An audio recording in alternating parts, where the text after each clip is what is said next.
Hindi naman na pala dito sa kubo, hindi naman na pala nalilinisan. O, andito pa pala yung bike ng anak ko. Ligpit ko nga muna.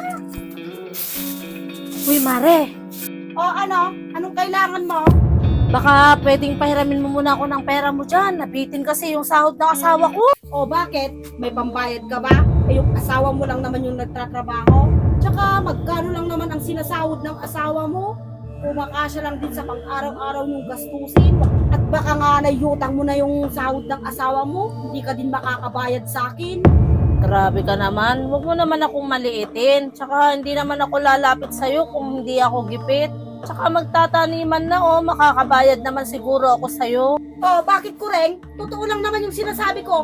Hindi ako nagpapakutang sa mga taong walang trabaho tulad sa'yo. Grabe ka talaga magsalita, Daniela. Totoo pala yung mga sinasabi din ng mga kamag-anak mo na grabe ko yung ugali mo. Bakit? Sinabi ko ba sa inyo na lapitan nyo ako? Kahit wala akong mga kamag-anak, pamumuhay ako. Ano, bibigyan nyo pa ako ng problemahin ko? Kung may pera kayo, sige kayo ng sige. Tapos pag wala na naman, mag-google map na naman kayo kung saan na naman kayo pagpuutangan nyo. Sige, umalis ka na dito. Sinisira mo yung araw ko. Grabe ka talaga magsalita. Grabe.